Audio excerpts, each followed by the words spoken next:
Welcome back to our channel. അങ്ങനെ 2025 ഓണവും വന്നെത്തുകയാണ്. എല്ലാ മലയാളികളും ഓണത്തെയും മാവേലിയെയും വരവേൽക്കാനുള്ള തയ്യാറെടുപ്പിലാണ്. ഓണത്തിന് മുന്നേ ഉള്ള വീക്കെൻഡാണ്.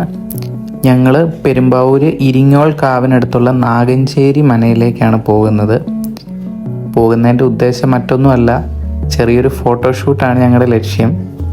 ടിക്കറ്റ് കൗണ്ടറിൽ ടിക്കറ്റ് എടുത്തു. മുതിർന്നവർക്ക് 10 രൂപയും കുട്ടികൾക്ക് 5 രൂപയാണ് ചാർജ്.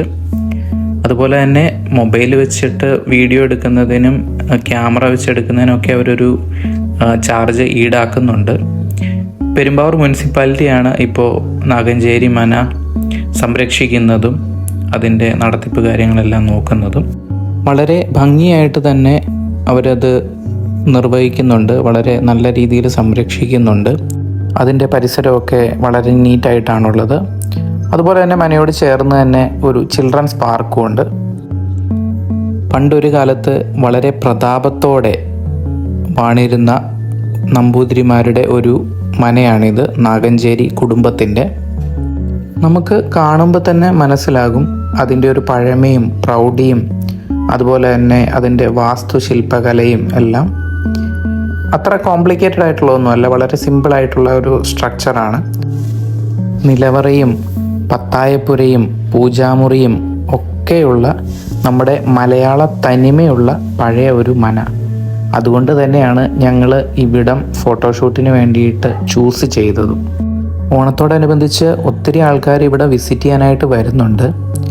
വീഡിയോസ് എടുക്കാനും റീൽസ് എടുക്കാനും ഒക്കെയാണ് വരുന്നത്. അവർക്ക് അനുയോജ്യമായ രീതിയിൽ അവിടം ഒരുക്കിയിട്ടിട്ടുമുണ്ട്. മുറ്റത്തൊരു അത്തപ്പൂക്കളവും അതുപോലെ തന്നെ പുറകിലായിട്ട് വളരെ ഭംഗിയായിട്ട് അലങ്കരിച്ച ഒരു ഊഞ്ഞാലും കേരള തനിമ വിളിച്ചോതുന്ന കുറച്ച് പെയിൻറ്റിങ്സുകളും ഒക്കെ ആയിട്ട് വിസിറ്റേഴ്സിനെ വരവേൽക്കാനുള്ള എല്ലാ ഒരുക്കങ്ങളും ഇവിടെ ചെയ്തിട്ടുണ്ട്. ഒരു കാലത്ത് ഈ മനയിൽ അധിവസിച്ചിരുന്ന ആൾക്കാരുടെ ചിത്രങ്ങളും പ്രദർശിപ്പിച്ചിട്ടുണ്ട്. ഒരു കാലത്ത് പ്രതാപത്തോടെ വാണിരുന്ന ഇവർ അങ്ങേയറ്റം ക്ഷയിച്ചു പോയി വളരെ തുച്ഛമായ വിലയ്ക്ക് ഈ മന വിൽക്കുകയാണ് ഉണ്ടായത്. പിന്നീട് പെരുമ്പാവൂർ മുനിസിപ്പാലിറ്റി ഇത് ഏറ്റെടുത്ത് സംരക്ഷിക്കുകയാണ് ഉണ്ടായത്. നാഗഞ്ചേരി എന്ന പേരുണ്ടായത് ഇവർക്ക് പണ്ട് വിഷചികിത്സ ഉണ്ടായിരുന്നു എന്നാണ് പറയപ്പെടുന്നത്. അതുപോലെ തന്നെ നാഗങ്ങളായിരുന്നു ഇവരുടെ പ്രധാനപ്പെട്ട ദൈവങ്ങൾ. അങ്ങനെയാണ് ഇവർക്ക് നാഗഞ്ചേരി മന എന്ന് പേരുണ്ടായത് എന്ന് പറയപ്പെടുന്നു. മനയോട് ചേർന്ന് തന്നെ പുറകിലായിട്ട് വലിയൊരു കുളമുണ്ട്. പക്ഷെ അതിപ്പം ഉപയോഗിക്കുന്നില്ല. പിന്നെ അതുപോലെ തന്നെ വളരെ വിശാലമായ ഒരു പാർക്കിംഗ് സ്പേസും ഉണ്ട്. കുറേ വണ്ടികൾ പാർക്ക് ചെയ്യാനുള്ള സ്പേസ് ഉണ്ട്. അങ്ങനെ ഞങ്ങൾ ഫോട്ടോഷൂട്ടിലേക്ക് കടന്നു. കുറച്ച് വീഡിയോസും കുറച്ച് നല്ല ഫോട്ടോസും ഒക്കെ ഞങ്ങൾ എടുത്തു. ഞങ്ങളെല്ലാവരും ട്രഡീഷണൽ അറ്റയറിൽ തന്നെയായിരുന്നു. ഇങ്ങനെയൊരു സ്ഥലത്ത് പോകുമ്പോൾ പ്രധാനമായിട്ടും, അതും ഫോട്ടോഷൂട്ടിന് പോകുമ്പോൾ അങ്ങനെ തന്നെ ആയിരിക്കണമല്ലോ. ഇതാണ് അത്തപ്പൂക്കളം അവരിട്ടിട്ടുണ്ടായിരുന്നത്. ഞങ്ങൾ ഈവനിങ് ടൈമിലാണ് പോയത്. അതുകൊണ്ട് പൂക്കളൊക്കെ വാടിയിരുന്നു. ഹെയ്സും ഹെയ്ഡും കൂടെ ഈ പൂക്കൾ മൊത്തം വാരി എറിഞ്ഞിട്ടാണ് അവിടുന്ന് പോകുന്നത്. ഇരിങ്ങോൾക്കാവ് എല്ലാവർക്കും തന്നെ അറിയാവുന്ന ഒരു സ്ഥലമാണ്. ഒത്തിരി പേരും വന്നിട്ടുള്ള ഒരു സ്ഥലമായിരിക്കും ഇരിങ്ങോൾക്കാവ്. പക്ഷേ അതിനോട് ചേർന്ന് തന്നെയുള്ള ഈ നാഗഞ്ചേരി മന അധികം ആരും കേട്ടിട്ടുണ്ടാവില്ല. അപ്പോൾ ഇരിങ്ങോൾക്കാവ് വിസിറ്റ് ചെയ്യാൻ വരുന്ന എല്ലാവരും തീർച്ചയായും വിസിറ്റ് ചെയ്തിരിക്കേണ്ട ഒരു സ്ഥലം തന്നെയാണ് നാഗഞ്ചേരി മനയും.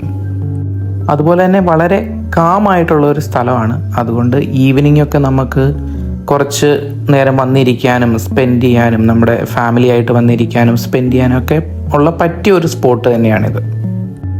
ഞങ്ങൾ ഓണത്തിന് പോസ്റ്റ് ചെയ്യാനായിട്ടുള്ള കുറേ ഫോട്ടോസും വീഡിയോസും ഒക്കെ എടുത്തു. പൂക്കളം കണ്ടപ്പോൾ തന്നെ ഹെയ്സോനും ഹെയ്ഡൂനും അത് മൊത്തം വാരി എറിയാനുള്ള ഒരു ടെൻഡൻസി ആയിരുന്നു. അതുകൊണ്ട് ഞങ്ങൾ വളരെ കഷ്ടപ്പെട്ടിട്ടാണ് അവരെ പിടിച്ച് നിർത്തിയിട്ടാണ് ഞങ്ങൾ വേണ്ട ഫോട്ടോസും വീഡിയോസും ഒക്കെ എടുത്തത്. അതിനുശേഷം അവർ ആ പൂക്കൾ മൊത്തം വാരി എറിഞ്ഞ് കളിക്കുകയായിരുന്നു അവിടെ. പിന്നെ പാർക്കിൽ പോകുകയെന്ന് പറയുന്നത് ഹെയ്സോന് ഭയങ്കര ഇഷ്ടമുള്ള ഒരു കാര്യമാണ്. കുറേ നേരം അവിടെയുള്ള ഊഞ്ഞാൽ ആടിയിട്ടാണ് അവിടുന്ന് പോകുന്നത് തന്നെ. റീലിടാൻ വേണ്ടിയിട്ട് ഞങ്ങൾ കുറച്ച് വീഡിയോസൊക്കെ എടുത്തു. കുറച്ച് ബ്ലൂപ്പേഴ്സൊക്കെ ഉണ്ടായി.